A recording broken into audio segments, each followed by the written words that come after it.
Welcome everyone. तो आज हम डी ब्लॉक एलिमेंट में मेल्टिंग एंड बॉइलिंग पॉइंट को पढ़ेंगे और साथ ही में एक दूसरा टॉपिक पढ़ेंगे जिसका नाम क्या है, हीट ऑफ एटमाइजेशन। ठीक है, so let's start a video.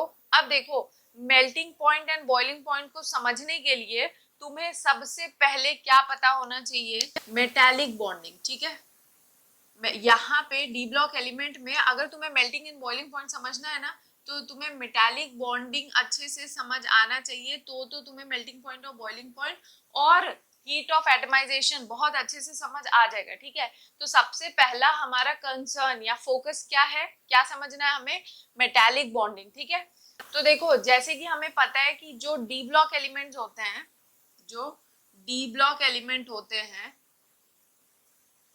वो क्या है, मेटल्स हैं। ये सारे मेटल्स की प्रॉपर्टी शो करते हैं। मतलब ये है, ये मैलेबल होते हैं, ये डक्टाइल है, इनका जो अपीयरेंस होता है वो लस्ट्रस होता है, मतलब चमकदार दिखते हैं ये। ठीक है, मतलब D block elements have all the properties which metal have. ठीक है, तो डी ब्लॉक एलिमेंट जनरली कौन होते हैं, मेटल्स होते हैं। और हमें पता है कि मेटल्स की क्या टेंडेंसी होती है, मेटल्स की क्या टेंडेंसी होती है, they are electropositive in nature. Electropositive मतलब जो इलेक्ट्रॉन बहुत इजीली लूज कर देते हैं। ठीक है, they are electropositive, they are electropositive in nature. Electropositive का मतलब मैंने बता दिया, जो अपने इलेक्ट्रॉन को इजीली लूज कर दे। ठीक है, अब एक बात यहाँ समझो, ये कोई भी रैंडम इलेक्ट्रॉन नहीं होगा। एटम में बहुत सारे इलेक्ट्रॉन्स होते हैं ना, जो इनर इलेक्ट्रॉन्स होते हैं, फिर वैलेंस शेल के इलेक्ट्रॉन्स होते हैं। ठीक है, तो जनरली जो मेटल होता है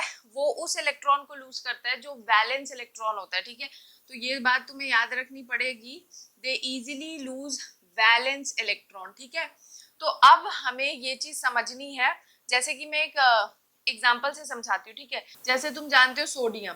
अब अगर तुम्हें पता है सोडियम अपना आउटर मोस्ट का एक जो इलेक्ट्रॉन होता है उसे बहुत इजीली लूज कर देता है। ठीक है, और वो खुद को किस में बदल देता है, Na++ एक इलेक्ट्रॉन लूज करता है। ठीक है, तो अब तुम्हें समझ आ चुका है ये जो इलेक्ट्रॉन लूज किया ये कौन सा इलेक्ट्रॉन है, ये इसका वैलेंस शेल का इलेक्ट्रॉन है। ठीक है, आउटर मोस्ट इलेक्ट्रॉन को लूज करता है, इनर इलेक्ट्रॉन को लूज नहीं करेगा। ठीक है, और देखो यहाँ पे क्या हुआ है, सोडियम मेटल था, मेटल एटम ने अपने आप को क्या कर लिया है, आयनाइज्ड कर लिया, आयनाइज्ड फॉर्म में अब प्रेजेंट है।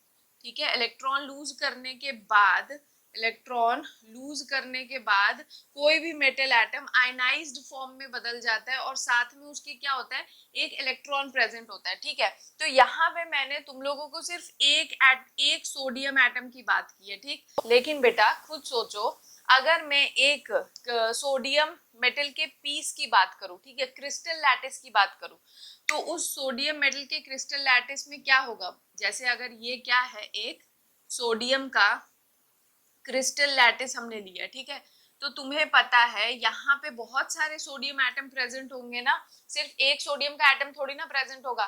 तो क्या है कि जब तुम इसका इनर पिक्चर देखोगे तो तुम्हें क्या दिखेगा कि सोडियम एटम ने अपने आप को किस में बदल रखा है, आयनाइज्ड फॉर्म में बदल रखा है। आयनाइज्ड फॉर्म में उसके ऊपर क्या है, प्लस चार्ज प्रेजेंट है, मतलब वो कैटायन में बदल चुका है। ठीक है, तो तुम्हें दिखेगा एक पॉजिटिव, मतलब एटम पे अब तुम्हें पॉजिटिव चार्ज दिखेगा और उसके आसपास क्या होगा, उसका इलेक्ट्रॉन होगा। इसी तरीके से फिर से positive charge electron, positive charge electron. ठीक है, तो तुम्हें क्या दिखेगा, क्रिस्टल लैटिस में कुछ इस तरीके का अरेंजमेंट दिखने वाला है। ठीक, ये रहा इसका डायग्राम, कुछ इस तरीके से होगा। अब तुम्हें पता है कि यहाँ पे पॉजिटिव एंड नेगेटिव चार्ज के बीच में क्या होता है, अट्रैक्शन होता है। तो यहाँ पे क्या होगा, ये जो इलेक्ट्रॉन है वो अट्रैक्शन फील करेगा सारे ये सोडियम के कैटायन के साथ। ठीक है, यहाँ से अट्रैक्शन फील कर रहा है, ऊपर अगर कोई होगा तो उससे भी अट्रैक्शन फील करेगा। ऐसे सारे ही इलेक्ट्रॉन्स क्या कर रहे होंगे, इस पॉजिटिव चार्ज कैटायन से क्या कर रहे होंगे, अट्रैक्शन फील कर रहे होंगे। ठीक है, इस तरीके से अट्रैक्शन प्रेजेंट होगा। तो ये जो पॉजिटिव चार्ज, मतलब ये सोडियम के पॉजिटिव चार्ज और इस इलेक्ट्रॉन के बीच में जो अट्रैक्शन डेवलप हो गया है, जो फोर्स ऑफ अट्रैक्शन डेवलप हो गया है, जिसकी वजह से इनके बीच में अब जो एक बॉन्डिंग प्रेजेंट है, उसी को हम लोग क्या बोलते हैं, मेटालिक बॉन्डिंग। ठीक है, इसी को हम लोग क्या बोलते हैं, मेटालिक बॉन्डिंग, और तुम्हें यहाँ पे क्या दिख रहा है कि positive ion is held together by cloud of electron. ठीक है, मतलब तुम यहाँ पे तुम्हें क्या दिखेगा कि पॉजिटिव आयन है और उनको क्या कर रखा है, इलेक्ट्रॉन के क्लाउड ने पूरा क्या कर रखा है, घेर रखा है। ठीक है, इसे हम इलेक्ट्रॉन सी मॉडल भी कहते हैं। हम इसे क्या बोलते हैं, इलेक्ट्रॉन सी मॉडल भी कहते हैं। मतलब इलेक्ट्रॉन पूरी तरफ फैला हुआ है और उसमें तुम्हें क्या दिखेंगे, पॉजिटिव आयंस दिखेंगे। ठीक है, इलेक्ट्रॉन सी मॉडल का कहने का ये मतलब है। ठीक है, अब देखो यहाँ पे क्या होता है, तुम्हें यहाँ पे दिख गया कि इस सोडियम क्रिस्टल लैटिस में कौन सा बॉन्डिंग प्रेजेंट है, मेटालिक बॉन्डिंग प्रेजेंट है। ठीक है, तो ये चीज तुम लोगों ने समझ ली। अब एक बात याद रखो, ये जो इलेक्ट्रॉन है ये कौन सा इलेक्ट्रॉन है, ये वैलेंस इलेक्ट्रॉन है और ये डीलोकलाइज्ड होते हैं। ठीक है, ये घूमते रहते हैं ये पूरे क्रिस्टल लैटिस में इलेक्ट्रॉन क्या करता है, घूमता रहता है, ये लोकलाइज्ड नहीं होगा। ठीक है, और तुम्हें याद रखना है, तुम्हें कैसा दिखेगा ये कि इलेक्ट्रॉन का क्लाउड है और उसके बीच में तुम्हें क्या दिख रहा है, पॉजिटिव आयन सोडियम के दिखेंगे। ठीक, तो यहाँ पे जो बॉन्डिंग डेवलप हुई है between the positive ion and the electron, उसी बॉन्डिंग को हम लोग क्या बोलते हैं, मेटालिक बॉन्डिंग। ठीक, अब एक बात याद रखो, तुम लोग को ये बात याद रखनी कि जो मेटालिक बॉन्डिंग होता है ना, वो क्या करता है, वैलेंस इलेक्ट्रॉन पे डिपेंड करता है। जितना ज्यादा वैलेंस इलेक्ट्रॉन होगा उतना ज्यादा स्ट्रॉन्गर मेटालिक बॉन्डिंग होती है। ठीक है, खुद समझो, जैसे एच ब्लॉक में ये क्वेश्चन आता है कि जैसे मेल्टिंग पॉइंट और बॉइलिंग पॉइंट किसकी हाइयर होती है, Na+ की, Mg+2 की एल्यूमिनियम+3 की। ठीक है, तो किसका ज्यादा होता है, Al+3 का ज्यादा होता है, फिर Mg+2 का होता है, फिर Na+ का होता है। ठीक है, अब ऐसा क्यों, रीजन यहाँ पे ये होता है, Na के मेटल एटम का जो आयनाइज्ड फॉर्म है या जो कैटायन है, उसके बाहर सिर्फ एक ही इलेक्ट्रॉन है जो प्रेजेंट है, लेकिन मैग्नीशियम में क्या होता है, तो इसके आसपास कितने इलेक्ट्रॉन प्रेजेंट है, 2 इलेक्ट्रॉन प्रेजेंट है। अगर वही एल्यूमिनियम का होगा तो इसके आसपास एक एटम के आसपास, एक एटम के बाहर 3 इलेक्ट्रॉन प्रेजेंट होंगे। ठीक है, तो जितने ज्यादा नंबर ऑफ इलेक्ट्रॉन उतना ज्यादा क्या होगा, इलेक्ट्रोस्टैटिक फोर्स ऑफ अट्रैक्शन होगा, मतलब उतना ज्यादा क्या होगा, मेटालिक बॉन्डिंग होगी। तो खुद समझो, जितना ज्यादा more the number of valence electron क्या होगा, more will be force of attraction, और उतना ज्यादा क्या होगा, मेटालिक बॉन्डिंग होगी। खुद ये बात याद रखो। ठीक है, तो यहाँ से तुम लोगों ने क्या कंक्लूड किया कि जितना ज्यादा वैलेंस इलेक्ट्रॉन तुम्हें दिखेगा किसी भी मेटल के पास, आउटर मोस्ट में जितना ज्यादा इलेक्ट्रॉन लूज करने के लिए होगा, वो उतना ज्यादा क्या करेगा, मेटालिक बॉन्डिंग अच्छा करेगा। ठीक है, और दूसरी बात, किसी का अगर किसी भी एटम में, जैसे क्रिस्टल लैटिस है सोडियम का, तो इसमें जितना अच्छा मेटालिक बॉन्डिंग होगा उसमें फोर्स ऑफ अट्रैक्शन उतना ज्यादा होगा, उतना ज्यादा एटम्स एक दूसरे से क्या होंगे, बहुत जकड़ के पकड़ के एक दूसरे को बैठे होंगे, है ना, तो उतना ज्यादा क्या होगा, हार्डनेस होता है, उतना ज्यादा हार्डनेस होगा मेटल का, हार्डनेस ऑफ मेटल उतना ज्यादा होगा। और इसी बात से हम ये भी कंक्लूड करेंगे कि जितना ज्यादा मेटालिक बॉन्डिंग होगी फिर उतना ज्यादा ही क्या होगा, melting point and boiling point. ठीक है, तो ये बात बहुत ही इंपॉर्टेंट थी जो मैंने तुम लोग को समझा दी। तो देखो, अभी तक की चीजों से तुम लोगों ने क्या कंक्लूड किया कि जितना ज्यादा वैलेंस शेल का इलेक्ट्रॉन होगा उतना ज्यादा क्या होगा, उतना ज्यादा मेटालिक बॉन्डिंग होगी। क्योंकि खुद सोचो, मेटल जब इलेक्ट्रॉन को लूज करके अपने आप को आयनाइज्ड फॉर्म में बदलता है, तो उस आयनाइज्ड फॉर्म के आसपास जितना ज्यादा इलेक्ट्रॉन प्रेजेंट होगा उतना ज्यादा more will be the force of attraction ना, क्योंकि सोडियम में सिर्फ एक इलेक्ट्रॉन था जो 2 कैटायन के बीच में प्रेजेंट था। ठीक है, अब सोचो सोडियम एटम के आसपास 2 इलेक्ट्रॉन या 3 इलेक्ट्रॉन या 4 इलेक्ट्रॉन होते तो फोर्स ऑफ अट्रैक्शन क्या हो जाता, बढ़ जाता ना।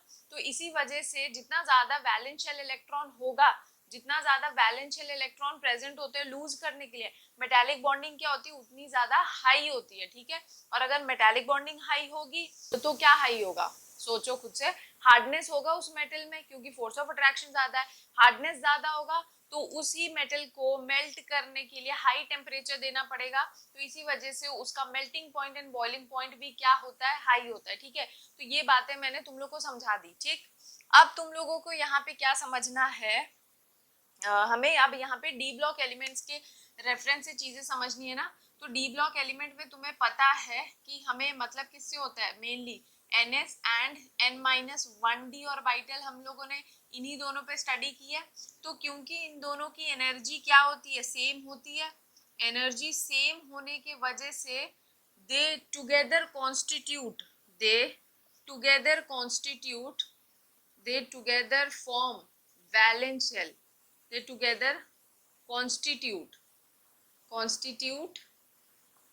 Valence shell. ठीक है, हम डी ब्लॉक एलिमेंट में अब क्या करते हैं कि इनमें जितने ज्यादा number of unpaired electron present होंगे उतने ज्यादा यहाँ पे क्या होगा, मेटालिक बॉन्डिंग होगी, क्योंकि हम यहाँ पे हमारा जो वैलेंस शेल है डी ब्लॉक एलिमेंट के केस में वो कौन है, NS और N-1d। ठीक है, तो इन दोनों के इलेक्ट्रॉन से अब हमें मतलब है, more the number of unpaired electron present in NS and N-1d orbital, more will be the metallic bonding and more will be the melting point and boiling point। ठीक है, तो मैंने क्या बताया, more the number of unpaired electron present in क्या, NS and N-1d orbital, more will be क्या, metallic bonding, more will be metallic bonding, है ना। और जितना ज्यादा मेटालिक बॉन्डिंग होगा उतना ज्यादा क्या होगा, high melting point and boiling point. ठीक है, तो आई होप ये बातें समझ आ गई होगी तुम लोगों को, ये डी ब्लॉक के रेफरेंस में हमने बात समझी। ठीक, तो अब हम ये ग्राफ देखते हैं। हम इस ग्राफ में क्या देखते हैं कि एटॉमिक नंबर, यहाँ पे एटॉमिक नंबर लिखा है हमने एक्स एक्सिस पे, और वाई पे हमने क्या प्लॉट किया, मेल्टिंग पॉइंट को प्लॉट किया है। तो हमें ये देखने को मिलता है कि जब हम स्कैंडियम से टाइटेनियम, वेनेडियम, क्रोमियम पहुंचते हैं तो हमारा क्या हो रहा है, यहाँ पे मेटालिक मेल्टिंग पॉइंट बढ़ता है। फिर हमें दिखता है कि क्रोमियम से मैंगनीज जो होता है घट जाता है, फिर आयरन बढ़ता है, कोबाल्ट, फिर आयरन, कोबाल्ट, निकल, कॉपर, जिंक से क्या होता है, मेल्टिंग पॉइंट और घटने लगता है। तुम्हें ऐसा ग्राफ दिखेगा। ठीक है, तो अब हमें समझना है कि स्कैंडियम से क्रोमियम तक मेल्टिंग पॉइंट क्यों बढ़ता है, स्कैंडियम से क्रोमियम तक मेल्टिंग पॉइंट क्यों बढ़ता है। तो इसका रीजन ये है कि तुम्हें पता है यहाँ पे स्कैंडियम में कितना प्रेजेंट होता है, स्कैंडियम में 3d1 प्रेजेंट होगा, है ना, 3d1 4s2 यही तो प्रेजेंट होता है। इसमें क्या होता है 3d2 4s2, है ना, इसमें क्या होता है 3d3 4s2, है ना, और यहाँ पे क्या होता है 3d5 4s1। ठीक, तो तुम्हें क्या दिख रहा है यहाँ पे, खुद देखो, यहाँ पे नंबर ऑफ अनपेयर्ड इलेक्ट्रॉन, मैंने क्या बोला, डी ब्लॉक एलिमेंट पे your concern is number of unpaired electron. तो यहाँ पे दिख रहा है number of unpaired D orbital में क्या हो रहा है, बढ़ रहा है ना, डी में नंबर ऑफ अनपेयर्ड, स्कैंडियम में 1 था, टाइटेनियम में 2 हुआ, फिर 3 हुआ, फिर क्रोमियम में देखो नंबर ऑफ अनपेयर्ड इलेक्ट्रॉन कितना है, नंबर ऑफ अनपेयर्ड इलेक्ट्रॉन कितना है, ये अनपेयर्ड लिखा है मैंने, वैलेंस इलेक्ट्रॉन मत समझ लेना, नंबर ऑफ अनपेयर्ड इलेक्ट्रॉन 6 है।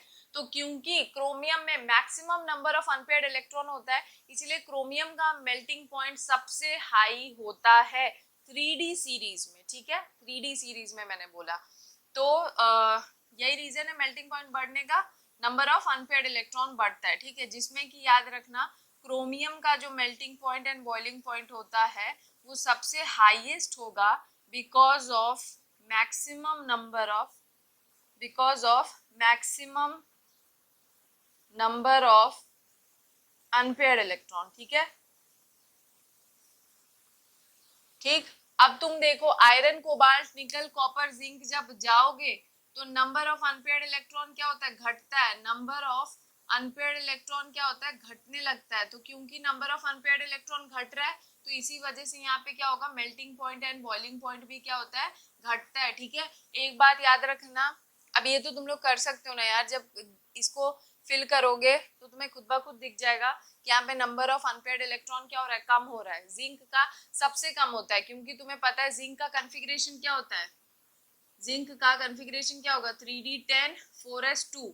खुद सोचो, यहाँ पे तो कोई अनपेयर्ड इलेक्ट्रॉन है ही नहीं, तो इसी वजह से इसका जो मेल्टिंग एंड बॉइलिंग पॉइंट होता है वो कम होता है। ठीक, यहाँ पे ये भी बोल सकते हो कि आयरन कोबाल्ट निकल से जब आ रहे हो ना तो इलेक्ट्रॉन्स में पेयरिंग स्टार्ट हो जाती है, तो पेयरिंग स्टार्ट होने से क्या हो रहा है, नंबर ऑफ अनपेयर्ड इलेक्ट्रॉन घट रहा है, तो इस वजह से melting point and boiling point घट जाता है। ठीक, तो इतनी बात तुम लोग समझ चुके हो, आई होप ये सारी बातें समझ आई होंगी। तो ये सारे पॉइंट्स को क्या करो, तुम लोग लिख लो। ठीक, तो अब मैं ये वाला पॉइंट हटा देती हूँ।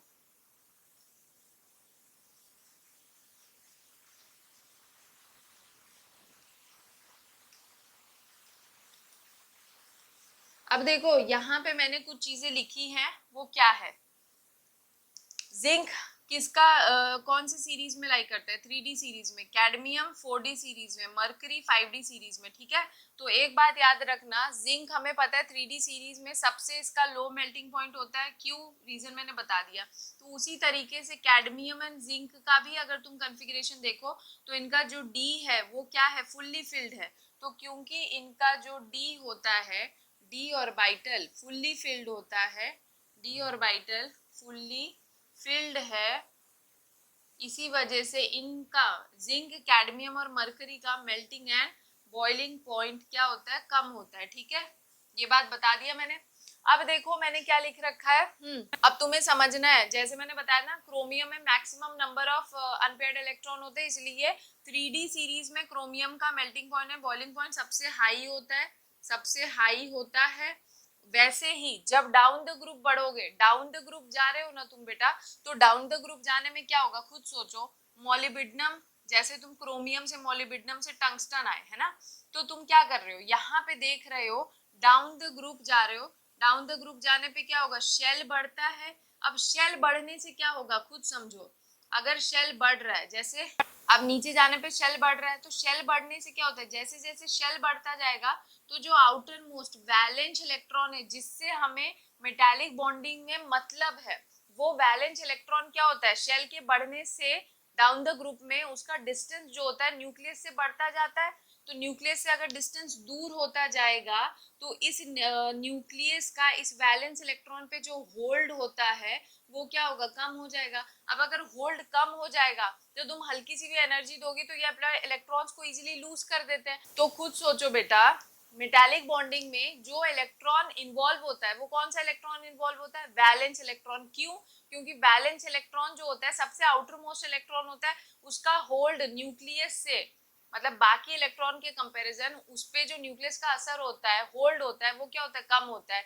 तो यहाँ पे भी क्या होगा, क्योंकि यहाँ पे डाउन द ग्रुप जाने पे शेल बढ़ रहा है तो इलेक्ट्रॉन जो है ये इजीली लूज हो जाते हैं, और क्योंकि अगर ये इजीली लूज होके निकल जाएंगे तो यहाँ पे क्या होगा, ये मेटालिक बॉन्डिंग में उतना ज्यादा जल्दी इन्वॉल्व हो जाएंगे।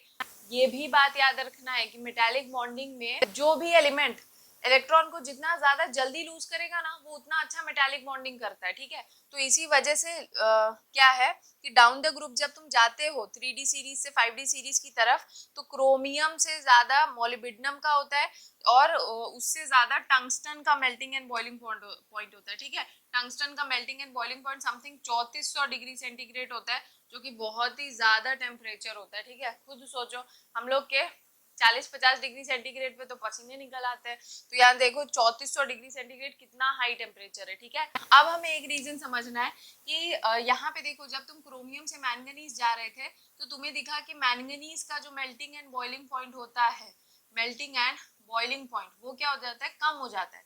तो इसका रीजन क्या है, तो इसका रीजन होता है हाफ फिल्ड कॉन्फ़िगरेशन। अगर तुम देखो मतलब 3D सीरीज में मैंगनीज का मेल्टिंग पॉइंट और बॉइलिंग पॉइंट सबसे कम होता है, और 4D सीरीज में टेक्नीशियम का मेल्टिंग एंड बॉइलिंग पॉइंट सबसे कम होता है, और उसके बाद 5D सीरीज में रिहीनियम का सबसे कम होता है। ठीक है, तो ये सभी के melting point and boiling point कम होने का रीजन क्या है, हाफ फिल्ड कॉन्फ़िगरेशन। ठीक है, हाफ फिल्ड कॉन्फ़िगरेशन मैंने अभी यहाँ पे जिक्र किया था ना कि वैलेंस इलेक्ट्रॉन ही मेल्टिंग पॉइंट में मेटालिक बॉन्डिंग में इन्वॉल्व होते हैं। क्यों, क्योंकि उन पे जो न्यूक्लियस का होल्ड होता है वो कम होता है, तो वो इजीली मेटालिक बॉन्डिंग में क्या करते हैं, इन्वॉल्व हो जाते हैं। ठीक, तो न्यूक्लियस का होल्ड भी यहाँ पे एक इम्पॉर्टेंट प्रॉपर्टी है।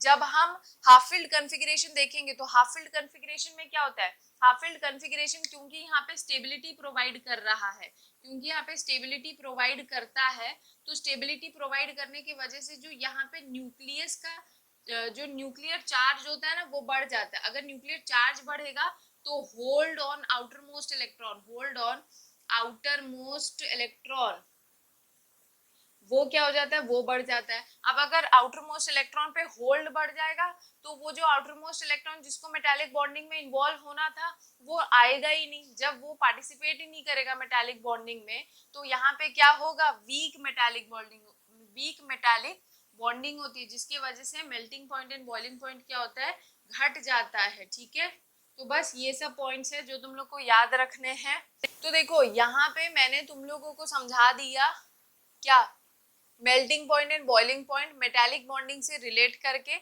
यहाँ पे मैंने बताया कि जैसे जैसे स्कैंडियम से क्रोमियम बढ़ते हो तो क्या होता है, कुछ सोचो, यहाँ पे नंबर ऑफ अनपेयर्ड इलेक्ट्रॉन बढ़ते हैं, मतलब वैलेंस शेल के इलेक्ट्रॉन्स बढ़ते हैं। जितना ज्यादा वैलेंस शेल का इलेक्ट्रॉन बढ़ेगा उतना ज्यादा क्या होगा, मेटालिक बॉन्डिंग होगी, उतना ज्यादा मेल्टिंग एंड बॉइलिंग पॉइंट होगा। ठीक, अब हमें दिखता है कि क्रोमियम का 3D सीरीज में maximum number of unpaired electron या वैलेंस इलेक्ट्रॉन प्रेजेंट होते हैं 6, मतलब एक क्रोमियम एटम के आसपास 6 इलेक्ट्रॉन्स प्रेजेंट होंगे। तो सोचो 6 के 6 क्या कर रहे होंगे, फोर्स ऑफ अट्रैक्शन लगा रहे होंगे बाकी 6 एटम्स, बाकी 6 कैटायन के साथ।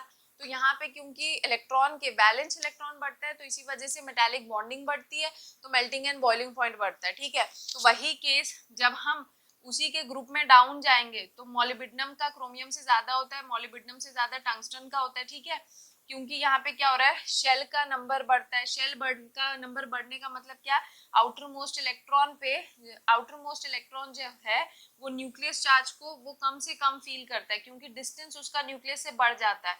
अब क्योंकि वो कम अट्रैक्शन फील कर रहा है तो वो इजीली अवेलेबल होगा फॉर मेटालिक बॉन्डिंग। अब जितना ज्यादा इजी अवेलेबल होगा मेटालिक बॉन्डिंग के लिए उतना ज्यादा मेल्टिंग एंड बॉइलिंग पॉइंट होगा। ठीक है, ये क्रोमियम मॉलिब्डेनम टंगस्टन का केस मैंने समझा दिया। जिंक कैडमियम मरकरी का मेल्टिंग एंड बॉइलिंग पॉइंट अपने अपने ग्रुप में सबसे लो होता है क्योंकि इसके पास नंबर ऑफ अनपेयर्ड इलेक्ट्रॉन होते ही नहीं है, एक तरफ से देखा जाए तो है ही नहीं, सारे यहाँ पे पेयर्ड इलेक्ट्रॉन होते हैं, इस वजह से इसका मेल्टिंग एंड बॉइलिंग पॉइंट कम होता है। ठीक, फिर मैंगनीज एंड टेक्नीशियम का मैंने बता दिया एंड रिहीनियम का कि यहाँ पे क्योंकि स्टेबल कॉन्फ़िगरेशन होता है, स्टेबल कॉन्फ़िगरेशन एलिमेंट को स्टेबिलिटी प्रोवाइड कर रहा है, तो कोई भी अपनी स्टेबिलिटी क्यों खोना चाहेगा, तो इसी वजह से क्या होता है न्यूक्लियस न्यूक्लियस क्या करता है, स्टेबिलिटी ना खोए, इस वजह से आउटर मोस्ट को कस के पकड़ के रखता है। ठीक है, क्योंकि अगर वो एक भी इलेक्ट्रॉन निकला तो उसकी स्टेबिलिटी गड़बड़ हो जाएगी। ठीक है, तो क्योंकि स्टेबिलिटी ना खोए तो न्यूक्लियस चार्ज यहाँ पे बढ़ा रहता है। अब न्यूक्लियस चार्ज बढ़ा रहेगा तो आउटर मोस्ट इलेक्ट्रॉन जो है जो मेटालिक बॉन्डिंग में इन्वॉल्व होता है वो लेस अवेलेबल रहेगा फॉर मेटालिक बॉन्डिंग। अब अगर अवेबिलिटी ही वैलेंस इलेक्ट्रॉन की लेस है तो melting point and boiling point खुद ब खुद कम होगी। समझ आया, आई होप ये पॉइंट क्लियर होगा। अब हम समझेंगे कि हीट ऑफ एटमाइजेशन क्या होता है। हीट ऑफ एटमाइजेशन का मतलब क्या है बेटा, कोई अगर एक क्रिस्टल लैटिस है, क्रिस्टल लैटिस का मतलब समझते हो ना, कि मतलब मान लो कोई एक मेटल का टुकड़ा है, ठीक, उस टुकड़े को मैं छोटे छोटे छोटे छोटे एटम में अगर तोड़ना चाहूं तो मैं जो एनर्जी प्रोवाइड कर रही हूँ, ठीक है, the energy that is I am providing to break this crystal lattice into क्या इट्स एटम, उसी को हम लोग क्या बोलते हैं, हीट ऑफ एटमाइजेशन। मतलब यहाँ पे क्या है, 1 मोल ऑफ मेटालिक क्रिस्टल को उसके एटम्स में ब्रेक करने के लिए हम जितना भी एनर्जी प्रोवाइड करते हैं उसी को क्या बोलते हैं हम, हीट ऑफ एटमाइजेशन। ठीक है, तो हीट ऑफ एटमाइजेशन कैसे रिलेट करोगे, जितना ज्यादा मेटालिक बॉन्डिंग होगी उतना ज्यादा क्या होगा, उतना ज्यादा यहाँ पे बॉन्ड स्ट्रॉन्ग होगा, उतना ज्यादा यहाँ पे क्या होगा, बॉन्ड स्ट्रॉन्ग होगा, और उतना ज्यादा यहाँ पे क्या होगा, हीट ऑफ एटमाइजेशन। ठीक है, आई होप ये बात क्लियर हो गया होगा कि जितना ज्यादा स्ट्रॉन्ग मेटालिक बॉन्डिंग होगी उतना ज्यादा यहाँ पे हीट ऑफ एटमाइजेशन होगा। अब मेटालिक बॉन्डिंग स्ट्रॉन्ग कैसे होगी, कैसे रिलेट करोगे, number of unpaired electron, number of unpaired electron, जितना ज्यादा number of unpaired electron present होगा उतना ज्यादा मेटालिक बॉन्डिंग होगी, उतना ज्यादा बॉन्ड स्ट्रॉन्ग होगा, जितना ज्यादा बॉन्ड स्ट्रॉन्गर होगा उतना ज्यादा हमको एनर्जी देनी पड़ेगी उन बॉन्ड को तोड़ने के लिए, जितनी एनर्जी दोगे उतना ज्यादा हीट ऑफ एटमाइजेशन लगे होगा, उसका वैल्यू बढ़ेगा। ठीक है, तो आई होप ये 2 पॉइंट बहुत अच्छे से क्लियर होंगे तुम लोगों को। तो मिलते हैं नेक्स्ट वीडियो में। Till then do like, share, comment and subscribe. Thank you.